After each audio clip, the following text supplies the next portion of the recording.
Indian central bank அதாவது RBI பார்த்தீங்கன்னா அவங்களோட ஓவரால் ஃபாரெக்ஸ் ரிசர்வ்ஸில் ஒரு 11% வந்து கோல்டாக வச்சிருக்காங்க. இந்த மாதிரி உலக நாடுகளில் எல்லா நாட்டிலுமே வந்து கோல்டு வந்து அவங்களோட ஓவரால் அசட் கிளாஸில் வச்சிருக்காங்க.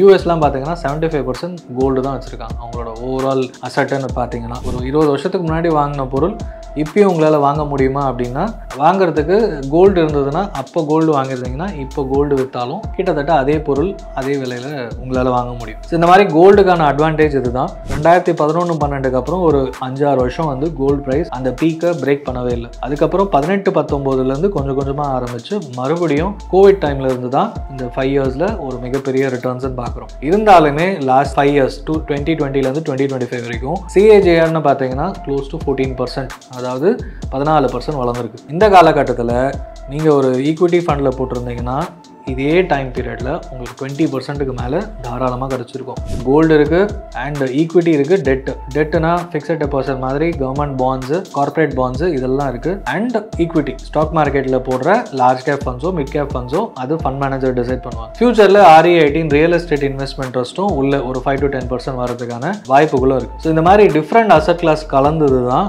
மல்டி அசட் ஃபண்டுன்னு சொல்லுவோம். லாஸ்ட் 5 இயர்ஸில் இந்த மல்டி அசட் ஃபண்ட் பார்த்தீங்கன்னா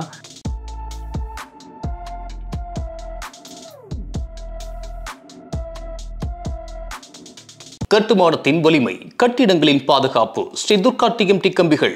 நியூஸ் கஃபே நேயர்களுக்கு வணக்கம். நான் கணேசன் திரு, உங்கள் ஃபினான்ஷியல் எக்ஸ்பர்ட். தங்கம் விலை ஏறிட்டே இருக்கு. இனிமேல் வந்து குழந்தை பிறந்தா, அதாவது பொன் குழந்தை பிறந்தா என்ன பண்றது, அண்ட் வீட்டில் தங்கம் சேர்க்கணும்னா வந்து இனிமேல் அதே மாதிரி பண்ண முடியுமா? என்னோட மந்த்லி இன்கமே 20,000-30,000 தான். இதில் ஒரு கிராமே 10,000 ரூபாய் கிட்ட வந்துருச்சு அப்படின்னு நிறைய பேர் பயந்துட்டு இருக்காங்க. இதுக்கப்புறம் கல்யாணம் பண்றது ஒரு மிகப்பெரிய சவாலாக இருக்கணும் பார்த்துட்டு இருக்காங்க. ஸோ தங்கம் மட்டும்தான் ஆப்பர்ச்சுனிட்டியா, இதை தாண்டி வேற எப்படி இன்வெஸ்ட்மெண்ட் பண்ணலாம் அப்படின்றத தான் இந்த வீடியோவில் நீங்கள் டீட்டெயிலாக தெரிஞ்சுக்கலாம். ட்ரெடிஷ்னலாக நமக்கு தெரிஞ்சது பார்த்தீங்கன்னா ஃபிசிக்கல் அசட்ஸ், அதாவது தொட்டு பார்க்கக்கூடிய இல்லை பார்க்கக்கூடிய ஒரு அசட்டை தான் நம்ம நம்புவோம். அப்படி ஒரு முதன்மையான அசட்டுன்னு அப்படின்னு பார்த்தீங்கன்னா சொத்துன்னு பார்த்தீங்கன்னா தங்கம். டச் அண்ட் ஃபீல் இருக்கும், எங்கேயுமே தெரியும், எல்லாருக்கும் புரியும். நீ இவ்வளோ போட்டிருக்கேன், நான் இவ்வளோ போட்டிருக்கேன் அப்படின்னு லேடிஸ் பேசுறதுல இருந்து, என் வீட்டில் இவ்வளோ சேர்த்து வச்சிருக்கோன்னு ஒரு கான்ஃபிடன்ஸ் வந்து ஒரு ஜென்ஸ்க்கு கொடுக்கறதுல இருந்து, ஒரு குடும்பமாக ஒரு இவ்வளோ சவரன் வச்சுருக்கோம் அப்படின்னு இதே தான் வந்து பேங்க்ஸும் பண்ணிட்டு இருக்காங்க. இந்தியன் சென்ட்ரல் பேங்க் அதாவது ஆர்பிஐ பார்த்தீங்கன்னா அவங்களோட ஓவரால் ஃபாரெக்ஸ் ரிசர்வ்ஸில் ஒரு 11% வந்து கோல்டாக வச்சிருக்காங்க. இந்த மாதிரி உலக நாடுகளில் எல்லா நாட்டிலுமே வந்து கோல்டு வந்து அவங்களோட ஓவரால் அசட் கிளாஸில் வச்சிருக்காங்க.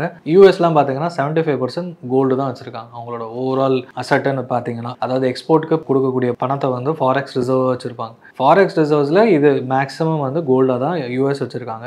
ரஷ்யா ஒரு 7%-லேருந்து 32% இன்க்ரீஸ் பண்ணுங்க லாஸ்ட் 15 இயர்ஸில். மாதிரி நிறைய நாட்டில் வந்து தங்கத்தை வந்து அதிகப்படுத்தியிருக்காங்க. இது 1974 கோல்டு வந்து ஒரு காமன் ட்ரேடிங் அசட்டாக இருந்து அதை வந்து இனிமேல் இது வேணாம் US டாலர், ஏன்னா எக்ஸ்சேஞ்ச் பண்ணுறதுக்கு இது ஸ்டேபிளான கரன்சியாக இருக்கும் அப்படின்னு சொல்லி US வந்து அதை ரீப்ளேஸ் பண்ணாங்க. லாஸ்ட் 50 இயர்ஸாக டாலர் தான் வந்து கரன்சி, காமன் கரன்சி. ஒரு பெட்ரோல் ஒரு நாட்டில் இருந்து இன்னொரு நாட்டுக்கு வாங்குறது, எக்ஸ்போர்ட் இம்போர்ட் எல்லாமே ஒரு common reserve currency instead of gold பண்ணிட்டு இருந்தாங்க. பட் இருந்தாலுமே ஒரு அன்சர்டனிட்டின்னு வரும்போது கோல்டோட ப்ரைஸ் வந்து கண்ணாபின்னான்னு ஏற ஆரம்பிக்கும். அதுக்கப்புறமா ஒரு ஸ்டெபிலிட்டி வந்தோடனே கோல்டு வந்து யாரும் வாங்க மாட்டாங்க. அண்ட் முக்கியமாக கோல்டை வந்து ப்ரிஃபர் பண்ணுறதுக்கு ரீசன் இன்ஃப்ளேஷன் ஹெட்ஜிங். வருஷம் விலைவாசி உயர்வுன்னு சொல்கிறோம். ஒரு 20 வருஷத்துக்கு முன்னாடி வாங்கின பொருள் இப்பயும் உங்களால் வாங்க முடியுமா அப்படின்னா, வாங்குறதுக்கு கோல்டு இருந்ததுன்னா அப்போ கோல்டு வாங்கியிருந்தீங்கன்னா இப்போ கோல்டு விற்றாலும் கிட்டத்தட்ட அதே பொருள் அதே விலையில் உங்களால் வாங்க முடியும். ஸோ இந்த மாதிரி கோல்டுக்கான அட்வான்டேஜ் இதுதான்.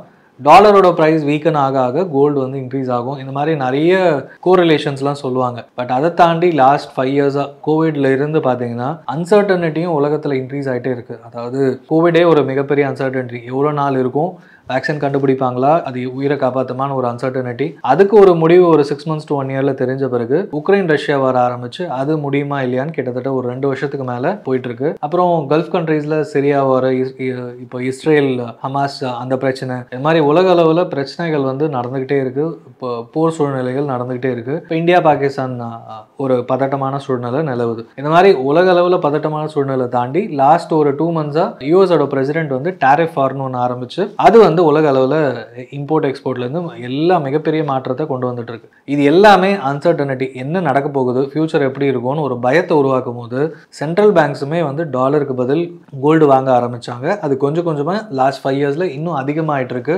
சைனாவுமே பார்த்தீங்கன்னா கோல்டோட ரிசர்வ்ஸ் கொஞ்சம் கொஞ்சமாக இன்க்ரீஸ் பண்ணிட்டு இருக்காங்க அப்படின்றது தான் உண்மை. ஸோ அதே தான் இந்தியாவும் பண்ணிட்டு இருக்காங்க. ஸோ இந்த காரணங்கள் உலக அளவில் இருக்கிற குளோபல் கண்டிஷன்ஸ், இண்டிவிஜுவல் ஒரு கிராமோட காஸ்ட்டும் பார்த்தீங்கன்னா இந்த ஜான்ல இருந்தே வந்து ஒரு 20,000 ரூபாய்க்கு மேலே ஒரு 15-20,000 வரைக்கும் இன்க்ரீஸ் ஆயிருக்கு. ஓவரால் ஒரு சவரனுக்கான விலை அப்படின்னு பார்க்குறோம். 2011-12 அப்புறம் ஒரு 5-6 வருஷம் வந்து கோல்டு ப்ரைஸ் அந்த பீக்கை பிரேக் பண்ணவே இல்லை. அதுக்கப்புறம் 18-19 கொஞ்சம் கொஞ்சமாக ஆரம்பிச்சு மறுபடியும் கோவிட் டைம்ல இருந்து தான் இந்த 5 இயர்ஸில் ஒரு மிகப்பெரிய ரிட்டர்ன்ஸ் பார்க்குறோம். இருந்தாலுமே லாஸ்ட் 5 இயர்ஸ் 2020 2025 வரைக்கும் சிஏஜிஆர்னு பார்த்தீங்கன்னா க்ளோஸ் டு 14%, அதாவது 14% வளர்ந்துருக்கு. இந்த காலகட்டத்தில் நீங்கள் ஒரு ஈக்விட்டி ஃபண்டில் போட்டிருந்தீங்கன்னா இதே டைம் பீரியடில் உங்களுக்கு 20%க்கு மேலே தாராளமாக கிடச்சிருக்கும். ஒரு பெஸ்ட் பெர்ஃபார்மிங் மியூச்சுவல் ஃபண்ட் இல்லை ஒரு ஆவரேஜ் மியூச்சுவல் ஃபண்டே 15% and above. Last 1 year 2 year returns தான் கோல்டு வந்து 30% 25% இருக்குது. ஈக்விட்டி ஃபண்ட்ஸ் வந்து அந்த அளவுக்கு லாஸ்ட் 2 இயர்ஸில் கொடுக்கல. ஸோ இதுவே வந்து ஒரு 15 இயர்ஸில் கோல்டு பார்த்தீங்கன்னா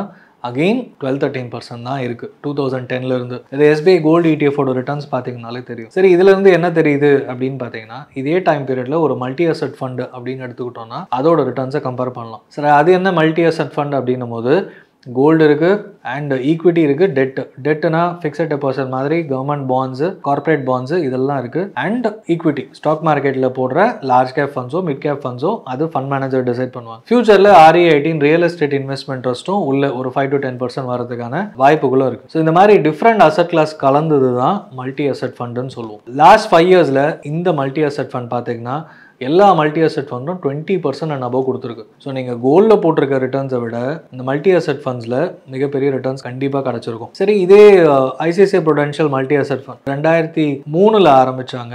போன வருஷம் பார்த்தீங்கன்னா கிட்டத்தட்ட ஒரு 21 வருஷம் கம்ப்ளீட் ஆச்சு. இந்த டைம் பீரியடில் 21% ரிட்டர்ன்ஸ். பட் இதே டைம் பீரியடில் கோல்டு பார்த்தீங்கன்னா அகெயின் 12-13% ரிட்டர்ன்ஸ் தான் கொடுத்துருக்கு. ஸோ நம்ம வந்து ஒரு இண்டிவிஜுவல் ஒரு கிராமுக்கான கோல்டு எடுத்து அப்போ வந்து 1000 ரூபாய் இருந்தது, இப்போ இவ்வளோ ஆயிடுச்சு அப்படின்னு பார்த்தா ஒரு மிகப்பெரிய வளர்ச்சின்னு சொல்லுவோம் ஒரு இண்டிவிஜுவல் கிராம். பட் அதுவே அதே 1000 ரூபாயை நீங்கள் வந்து இந்த ஃபண்டில் போட்டிருந்தீங்கன்னா எவ்வளோ வளர்ந்துருக்கும், இதுதான் நீங்கள் அனலைஸ் பண்ணணும். ஸோ இந்த மாதிரி நீங்கள் ஒரு இன்வெஸ்டராக பார்த்தீங்கன்னா எனக்கு எங்கே போட்டால் பணம் வளரும் அப்படின்றது தான் ரொம்பவே முக்கியம். இதே மல்டி அசெட் ஃபண்ட் லாஸ்ட் 20 வருஷமாக நம்ம கோல்டோட கம்பேர் பண்ணும்போது ஒரு 10,000 ரூபாய் கோல்டில் போட்டிருந்தீங்கன்னா கிட்டத்தட்ட 1.5 லட்ச ரூபாய் கிட்ட வந்திருக்கும். இதுவே வந்து multi asset fund ICICI Prudential multi asset fund போடும்போது 3,20,000 வந்துருக்கும். ஸோ ஒரு 13% கோல்டுக்கும் 17% கொடுத்த மல்டி அசெட் ஃபண்டுக்கும் ஒரு 4% டிஃப்ரென்ஸ்.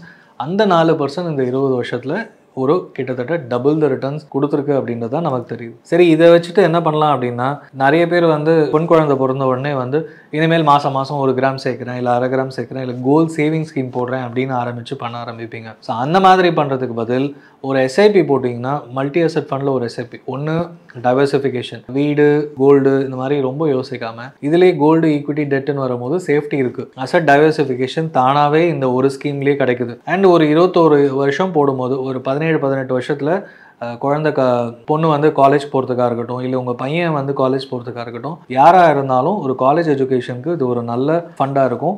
அண்ட் மேரேஜுக்குமே இந்த ஃபண்டு தாராளமாக போதும்.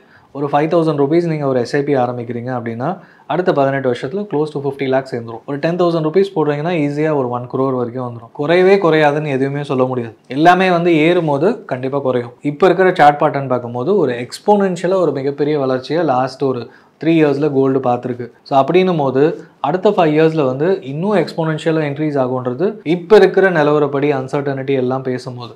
பட் எந்த ஒரு அசெட் கிளாஸும் எக்ஸ்போனென்ஷியலாக இன்க்ரீஸ் ஆச்சுன்னா குறைய தான் செய்யும். அது கிரிப்டோவில் பார்த்துருக்கோம், ஸ்டாக் மார்க்கெட்டில் பார்த்துருக்கோம், அண்ட் ஈவன் ரியல் எஸ்டேட்டில் இருக்கிற யூஎஸ்ஆ இருக்கட்டும், எந்த மார்க்கெட்லேயும் எக்ஸ்போனென்ஷியலாக இன்க்ரீஸ் ஆனால் எந்த ஒரு அசெட் கிளாஸும் வந்து கண்டிப்பாக குறையும் அப்படின்றது தான் தெரியுது. ஸோ அதே மாதிரி கோல்டும் குறையறதுக்கான வாய்ப்புகள் கண்டிப்பாக இருக்குது. இது வந்து மார்னிங் ஸ்டாரோட ரிசர்ச் அனலிஸ்ட் சொல்லியிருக்காங்க. பட் அதை தாண்டி லாஸ்ட் 2 months ட்ரேட் வார் இதுதான் முக்கியமான காரணம். அண்ட் சென்ட்ரல் பேங்க்ஸ் வந்து கோல்டை ஸ்டோர் பண்ணிகிட்டே இருக்காங்க. எவ்வளோ வரைக்கும் ஸ்டோர் பண்ணுவாங்கன்றது அந்தந்த சென்ட்ரல் பேங்க்ஸோட டிசிஷன் தான். அவங்க வந்து ஒரு சேச்சுரேஷன் போதும் அப்படின்னு ஒரு நிலைமைக்கு வந்துட்டாங்க அப்படின்னா கண்டிப்பாக அந்த டிமாண்ட் குறையும் போது சப்ளை இப்போ அதிகமாகிட்டு தான் இருக்குது. டிமாண்ட் குறைஞ்சதுன்னா சப்ளை அதிகமாக இருக்கும் போது ப்ரைஸ் கண்டிப்பாக ஃபால் ஆகும். இதுதான் வந்து எக்கனாமிக்ஸ். ஸோ இந்த ப்ரைஸ் ஃபால் அப்போ இன்கேஸ் கோல்டு வாங்கணும்னு நினைக்கிறவங்க அக்யூமுலேட் பண்ணலாம். அது வரைக்கும் எனக்கு கோல்டு மட்டும்தான் வேணும் அப்படின்னு யோசிக்காம ஒரு ப்ராப்பர் இன்வெஸ்டரா எந்த ஒரு அசெட் கிளாஸ் ஒரு இடமா வாங்கினா இருந்தாலும் சரி முதல்ல வாங்கணும், இல்லை கொஞ்சம் ப்ரைஸ் இன்க்ரீஸ் ஆனோடனே நம்ம போய் வாங்கணும். நல்ல ஸ்டீப்பாக இன்க்ரீஸ் ஆகின பிறகு சென்னையில் அண்ணா நகரில் ஒரு வீடு வாங்க போறீங்க, ஒரு இடம் வாங்க போறீங்க அப்படின்னா கண்டிப்பாக கோடிக்கணக்கில் போகும். அப்போ இப்போ போய் வாங்கினீங்கன்னா உங்ககிட்ட நிறைய எக்கச்சக்க பணம் இருக்குன்னா வாங்கலாம். ஒரு வீடு வாங்கணும்னு நினைக்கிறவங்க அங்கே போய் வாங்குறதுக்கு கண்டிப்பாக யோசிப்பாங்க. என் பட்ஜெட்டில் இல்லைன்றது ஜஸ்ட் பிளெயின் பிளாங்க் கரெக்டாக ஓப்பனாக தெரிஞ்சிருது. அதே மாதிரி இப்போ கோல்டு ப்ரைஸ் இன்க்ரீஸ் ஆனதுனால இப்போ போய் கோல்டு வாங்கி நான் சேர்க்கணுமா சேர்க்க வேண்டாமா அப்படின்னு யோசிக்காமல் கல்யாணம் வீட்டில் இருக்குது அப்படின்னா அந்த மாதிரி கட்டத்துக்கு உங்களால் எவ்வளோ வாங்க முடியுமோ நீங்கள் வாங்கிக்கலாம். அது யாருமே தடுக்க முடியாது. பட் அதை தாண்டி ஒரு இன்வெஸ்ட்மெண்ட் பெர்ஸ்பெக்டிவ்ல கோல்டு வாங்குறதுக்கு ரொம்பவே யோசிங்க. ப்ரைஸ் கரெக்ஷன் ஆன பிறகு வாங்கலாம். அதுக்கு ஆல்டர்னேட்டாக தான் இந்த மல்டி அசெட் ஃபண்ட் மாதிரியானது சொல்கிறேன். ஸோ அதை வந்து ட்ரை பண்ணி பாருங்கள். லாஸ்ட் 5 years 10 years டேட்டா 20 வருஷம் டேட்டா நமக்கு இருக்குது. இது எல்லாமே வந்து ஃபியூச்சரில் இதே மாதிரி வரும்னு கிடையாது. கண்டிப்பாக இது வந்து நமக்கு ஒரு லெசன் கொடுக்கும். இன்னொரு முக்கியமான விஷயம், லாஸ்ட் 60-70 இயர்ஸாக கோல்டோட 10 years ரிட்டர்ன்ஸ் எடுத்து பாருங்கள். அது எல்லாமே வந்து 9 to 10%, அதிகபட்சமாக 11% தாண்டலை. ஸோ ஒரு நடுவில் ஒரு 5 years வந்து ஒரு கோல்டு இன்க்ரீஸ் ஆச்சுன்னா அடுத்த 4-5 years வந்து அந்த ரிட்டர்ன்ஸை காம்பன்சேட் பண்ணுற மாதிரி பெரிய ரிட்டர்ன்ஸ் இல்லாமல் தான் இருந்திருக்கு. ஸோ லாஸ்ட் 60-70 இயர்ஸாக. ஸோ கோயிங் ஃபார்வர்ட் அதே மாதிரி இருக்கிறதுக்கான வாய்ப்புகள் இருக்குன்றது தான் நம்ம பேசுகிறோம். இது கண்டிப்பாக நிகழும் நிகழாதுன்னு சொல்லலை, வர்றதுக்கு வாய்ப்பு இருக்குது. இந்த ஃபேக்ட்ஸ் எல்லாம் இந்த வீடியோவில் சொன்னதை வச்சு அனலைஸ் பண்ணுங்கள். நீங்கள் கோல்டு உங்கள் வீட்டுக்குள்ளே கொண்டு வரதுக்கு பதில் மல்டி அசெட் ஃபண்டில் இன்வெஸ்ட்மெண்ட் ஸ்டார்ட் பண்ணுங்கள். இது லைஃப் லாங் உங்களுக்கு எஸ்ஐபி மூலமாக அக்யூமுலேட் பண்ணலாம், லம்சம் இன்வெஸ்ட்மெண்ட் பண்ணலாம். அது உங்கள் பசங்களோட கோல்ஸ் ஆஸ் வெல் அஸ் உங்கள் ரிட்டையர்மெண்ட்டுக்கும் ஒரு நல்ல ஸ்கீமாக இருக்கும். இது வந்து ஒரு ரெக்கமெண்டேஷன் கிடையாது. ஐசிஐசிஐ மாதிரியே குவாண்ட் இருக்குது, யூடிஐ இருக்குது, எல்லாருமே வந்து மல்டி அசெட் ஃபண்ட்ஸை லான்ச் பண்ணிட்டு இருக்காங்க. ஸோ நீங்கள் இந்த ஃபண்ட்ஸை கன்சிடர் பண்ணுங்கள். யார் எவ்வளோ ப்ரொபோசிஷன் கோல்டு ஈக்விட்டி டெப்ட் வச்சுருக்காங்கன்றதையும் பாருங்கள். அதை பேஸ் பண்ணி உங்கள் இன்வெஸ்ட்மெண்ட்டை ஸ்டார்ட் பண்ணுங்கள். வேறு ஏதாவது இந்த 2 கம்பேரிசனில் உங்களுக்கு டவுட்ஸ் இருந்ததுன்னா கீழே கமெண்ட் பண்ணுங்கள். Happy to answer. தேங்க்யூ. இந்த வீடியோ உங்களுக்கு பிடிச்சிருந்தா லைக் பண்ணுங்க, ஷேர் பண்ணுங்க, கமெண்ட் பண்ணுங்க. மறக்காம பெல் பட்டனை கிளிக் பண்ணிட்டு சப்ஸ்கிரைப் பண்ணிடுங்க.